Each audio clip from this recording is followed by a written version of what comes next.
profile photo and follow list. And again, a lot of that came with the caveat that a lot of people thought that the e-thoughts and the Instagram influencers had a leg up over on Threads because so many people were just importing their following list from one to the other. And again, I argue the fact that it's probably not going to work out for them because now they have to have a personality. Dude, did I just lose everybody over on the main platforms? Did we get booted off? It says we're unstable. I also owe myself $5 into the jar.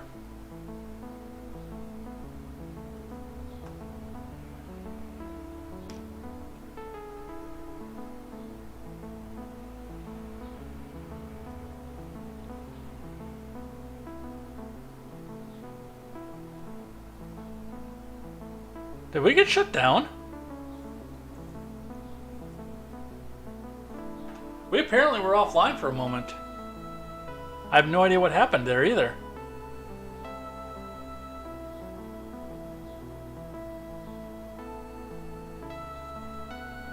Alright, well we gotta come back out and figure out what happened with this. Luckily the recording will keep us going. But I'll still have to thread everything back together.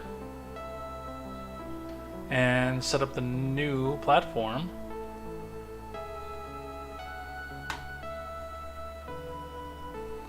Alright.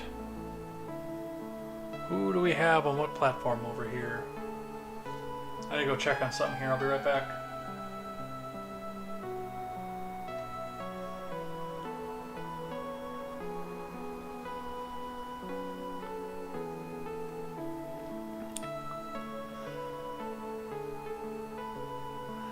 Yeah, we definitely got dumped offline. Thank you, Spectrum, for that.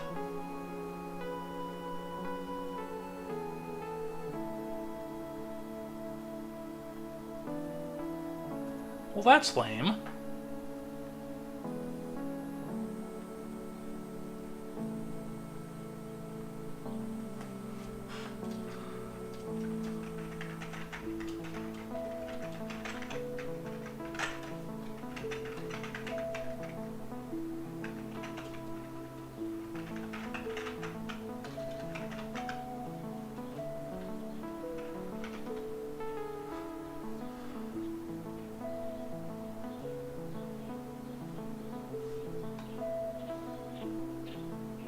Thank goodness for the audio platform, by the way.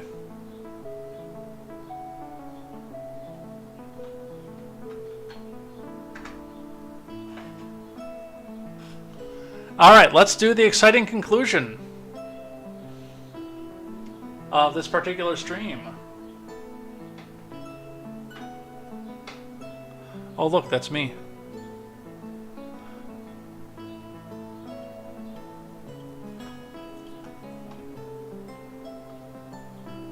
Are we back? Are we back? Check 1 2, check 1 2. Thankfully we didn't lose anything over on the Rumble side. Alright, anyway, back to it. Back to what we were doing. Yeah, I got on my rant and I just looked over at the live chat and saw that we had 0 viewing. Alright, anyway.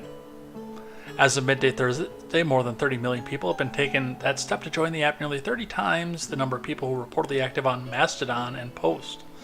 After months, the users included celebrities like Gordon Ramsay, Zac Efron, Shakira, Airbnb, Netflix, Marvel Studios, and Spotify.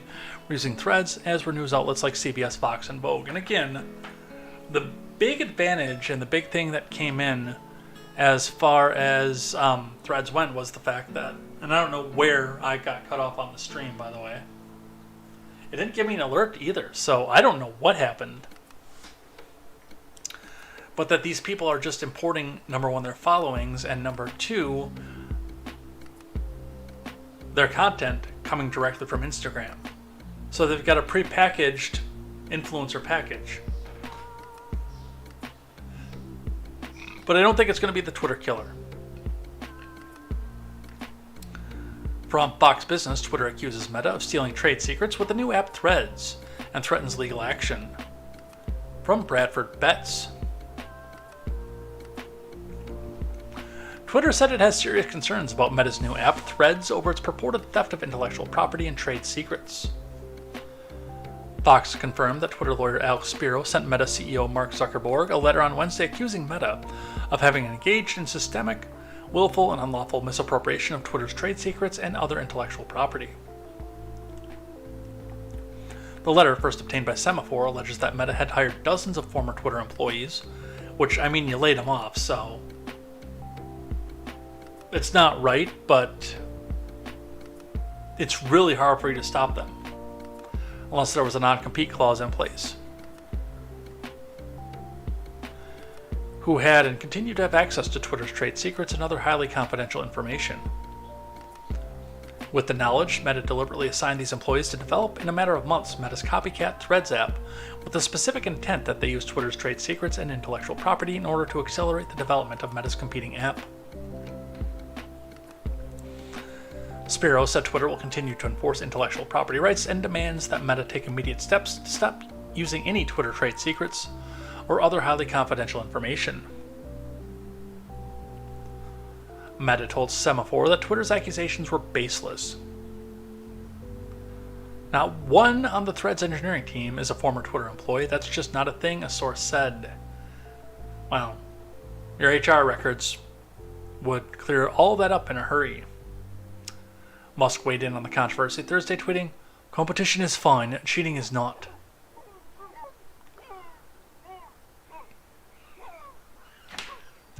And of course, this going as far as a cease and desist letter coming from Twitter. Twitter sends Meta cease and desist letter over new Threads app. Unnamed sources report, otherwise known as Mogwai's cat.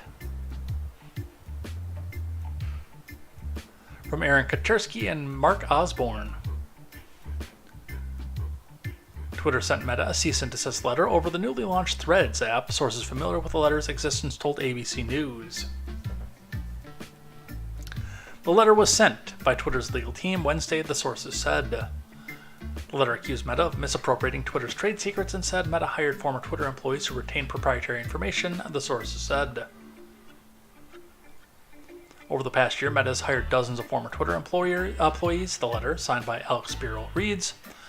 Twitter knows that these employees previously worked at Twitter, and these employees had and continue to have access to Twitter's trade secrets and other highly confidential information, that these employees owe an ongoing obligation to Twitter, and that many of these employees have improperly retained Twitter documents and electronic devices.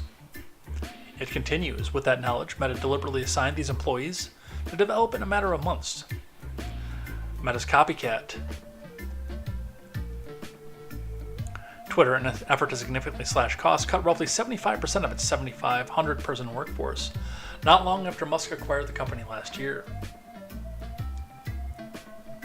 Andy Stone, a spokesperson for Meta, said in a post on Threads, "No one on the Threads engineering team is a former Twitter employee. That's just not a thing." So, the fight is on. Maybe we'll get the bare-knuckle brawl again. You know, that was supposed to be a thing, and then it stopped, and possibly in a saving of Elon Musk's life before he has to go off and take on a Soong-type android. A little bit of review on the cocaine story, because we've got some new developments with this. From NPC News. Cocaine found in the White House was in a different location than previously reported, sources say. From Kelly O'Donnell and Megan Leibowitz. Multiple officials in the White House cocaine inquiry now say the bag of powder was found in a cubby near the White House's West Executive entrance, not the formal West Wing lobby as was previously reported. That's interesting, because if that's in the executive entrance... Hunter? Investigators expect to be done with the investigation by Monday, according to two sources familiar with the investigation. The inquiry was previously expected to take a couple of weeks. In updating the location where the cocaine was found, officials said the area was also heavily trafficked. The cocaine was found in an entrance area between the foyer and lower level lobby, the sources said. The entrance is near where some vehicles, like the president's limo or SUV, park. It is one floor below the main West Wing offices, and on the same floor is the Situation Room and dining area.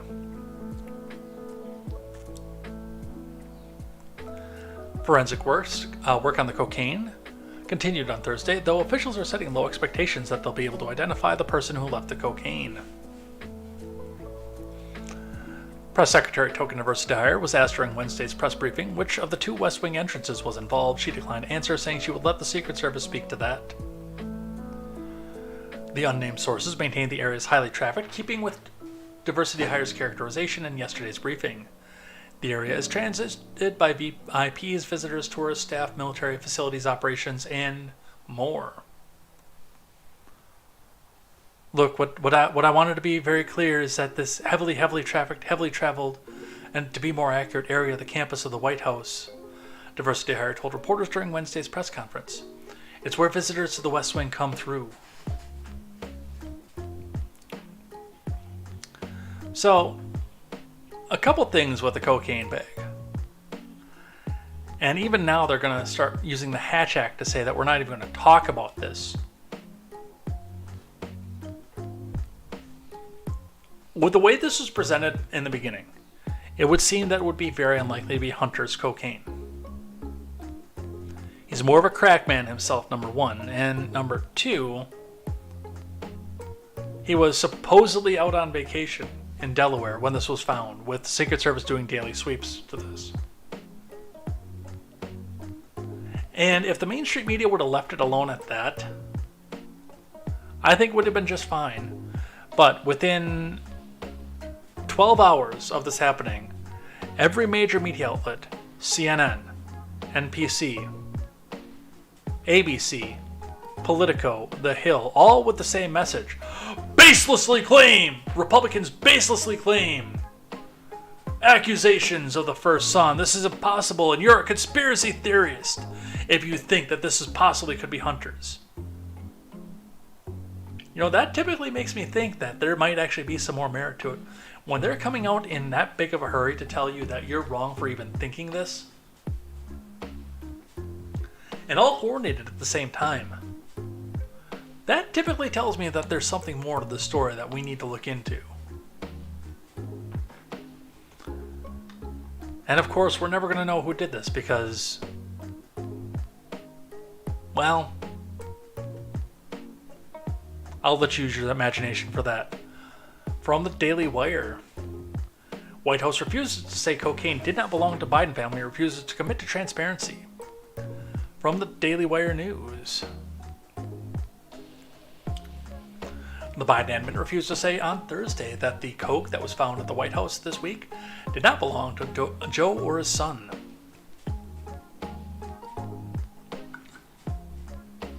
Andrew Bates, the second worst press secretary, told reporters on Thursday that he had no new information on the matter. This is something we take seriously, he said. The law enforcement professionals and the Secret Service are investigating after the substance was discovered in a highly traveled area. We're willing to assist in any way needed. Beyond that, I'm going to respect their process. A reporter then asked Bates about recent statements from former President Donald Trump, who suggested yesterday the drugs belonged to either the president, his son, or Jack Smith. Trump has made some pretty wild posts recently on social media, the reporter said. One of them was that the coke found in the White House had belonged to the president or his son. Are you willing to say that's not the case and that they don't belong to them, the reporter said. I don't have a response to that because we have to be careful about the Hatch Act, which, by the way, would not apply in this situation, Bates said. What I will say is that I've noticed there does seem to be some increasing frustration coming from that corner in general.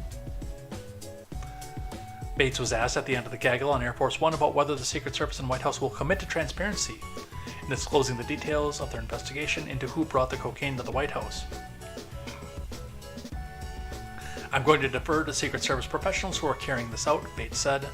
I'm just not going to engage in hypotheticals about it. I would suggest that you contact them for anything more. The Hatch Act does not apply here because they're not electioneering at this point. Now, yes, what the outcome of this is, whether it be in the positive or the negative for Biden, would affect election outcomes, but given the fact that this is a situation where you can say definitively yes or no, yes we're involved or no we're not, tells me that there is something more going on with this. And I have questions about it because I have all kinds of questions about a lot of things. And the last one that we'll do on this one comes from Kayleigh McEnany, former rising star of the Trump admin, who no longer is a rising star of the Trump admin. Reading from the USA Today, former President Trump press secretary, "No way Hunter was the source of the cocaine at the White House," from Ken Tran. Former White House press secretary Kayleigh McEnany dismissed the idea that the coke found at the White House over the weekend belonged to Joe Biden's son Hunter. For it to be Hunter, he left on like Friday and he was at Camp David and there was no way. It's inconceivable to think that the cocaine could sit for a 72-hour period, okay? And so I would rule him out at this point, McEnany said on Fox News' Fox and Friends on Thursday. Again, if they had just come out and said Hunter was with his dad at Camp David, he wasn't there, and they checked this every 24 hours, a lot of us could have left it at that. Easily and quickly.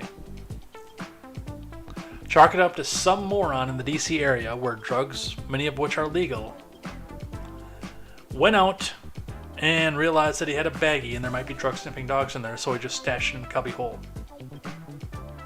And that would have been the end of it. But the fact that so many of these outlets came out so quickly and desperately to tell you that you're a bad person in conspiracy theory if you entertain this, tells me that maybe we should be entertaining this at least a little bit.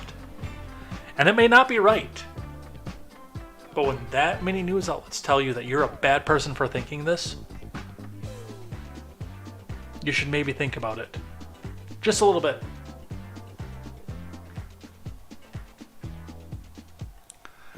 Florida Man news. Florida man Ron DeSantis announces crackdown on out-of-state illegal immigrant driver's licenses. From Adam Shaw.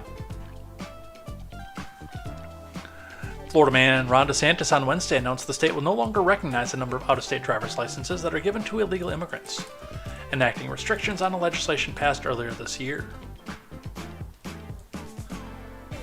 Florida man, who is also running for president in 2024, announced that the Florida Department of Highway Safety and Motor Vehicles has published a list of out-of-state license classes that are now invalid in Florida. The list targeted certain licenses given to illegal immigrants in Connecticut, Delaware, Hawaii, Rhode Island, and Vermont. It does not apply to any typical driver's licenses, but those with certain limitations, including those that state they're not for federal ID, are not real ID compliant, or are dubbed limited purpose. This is another reason I'm not a fan of Ron, because he is willing and ready to federalize the licensing process. The only reason that I have a federal ID is because I have a CDL. By the way. Now, my state wouldn't apply for this because it's just Connecticut, Delaware, Hawaii, Rhode Island, and Vermont. But if this crackdown went further out and we started talking about doing this for Wisconsin, Illinois, Iowa, or places like that, then, I mean, myself, I would still be good, but a lot of people up and around here, because they chose not to get the real ID, because there's still a choice at this point, would be restricted from driving in Florida, which, by the way, like the Mogwai said at the top of the first stream before we got so rudely interrupted by Spectrum, just like the Mogwai said there, half the people in Florida can't drive in any state to begin with. It's hard to drive on bath salts.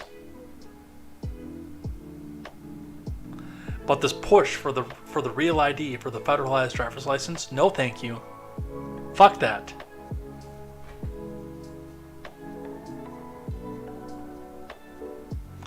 states targeted are those that allow those in the country illegally to obtain a form of ID and license to drive. The move is due to the passing of SB 1718, a sweeping anti-illegal immigration bill signed by DeSantis earlier this year, which includes provisions that bar licenses to illegal immigrants and make licenses distributed exclusively to them illegal. Oh look, someone who's in our country illegally and has violated our laws should not possess a government-issued ID, which allows them to access state-funded services and other privileges afforded to lawful residents, DeSantis said in a statement. Look, the Biden admin may continue to abdicate its responsibilities to secure our border, but Florida will stand for the rule of law. Even if the federal government refuses, Florida will act decisively to protect our citizens, our state, and our country, he said. I'm starting to see why John Boy got out of Florida, by the way.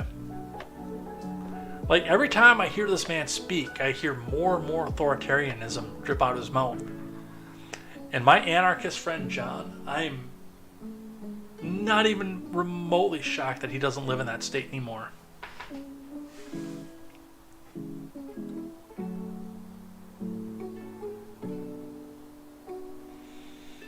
And another one coming to us again from Fox News. DeSantis hauls in $20 million in fundraising in the first 6 weeks of his 2024 GOP presidential campaign. From Paul Steinhauser. And all the DeSantis babies are thinking that this means that he's got it right in the bag. By the way, he transferred a bunch of his funds out of his gubernatorial war chest. Florida man Ron DeSantis brought in an impressive $20 million in fundraising during the first 6 weeks of his campaign for the 24 Republican nomination, his political team told Fox News on Thursday. Never Back Down, the super PAC supporting the Florida man's presidential run, in a separate announcement, told Fox News they've hauled in $130 million in fundraising since the committee launched in early March. The figures from the DeSantis campaign and the Never Back Down illustrated the Florida governor's fundraising prowess as he aims to defeat the frontrunner and former President Donald Trump for the GOP nomination next year. Again, by cooking the books and pulling in a bunch of money out of his gubernatorial war chest. Trump's team reported on Wednesday that the former president's campaign and Save America, his political action committee, together brought in $35 million between April and June in the second quarter of political fundraising.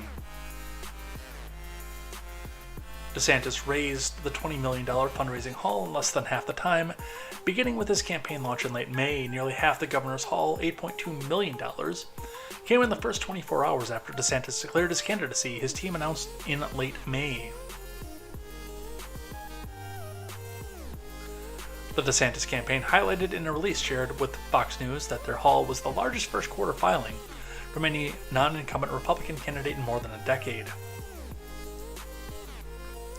And they added it beats the $18.3 million the former president and quasi-incumbent Donald Trump's campaign raised during his first two fundraising quarters as a candidate, $3.8 in quarter 4 22 and $14.5 in quarter 1 23. And yet he is still not in a position to win, and he still continues to do stupid shit.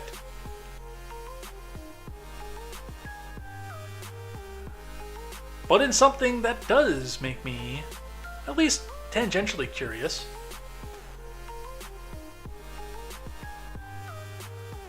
From NPC News, Ron DeSantis says he would eliminate 4 federal agencies if elected president. Big if true, but I have a feeling he would replace them.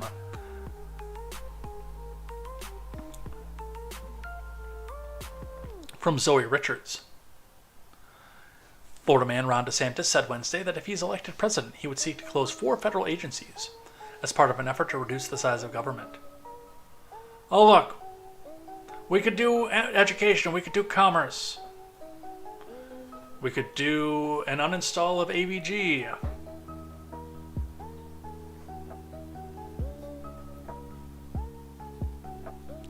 We do energy and we do the IRS, DeSantis said in an interview with Fox News' Martha McCallum when he was asked whether he favored closing any agencies. If Congress will work with me on doing that, and that's a big if, by the way, we'll be able to reduce the size and scope of government, he added. If Congress won't go that far, then I'm going to use those agencies to push back against the woke ideology and against the leftism that we see creeping into all institutions of American life. DeSantis' campaign didn't immediately respond to a request for further details about his remarks. Big if true. The Commerce, I would actually almost say, does need to go and stick by, just because that is going to allow this to fly. Did we get knocked off again?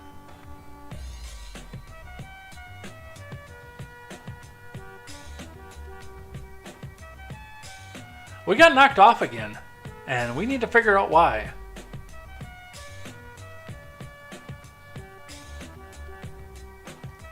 No, we're on YouTube and under excellent condition.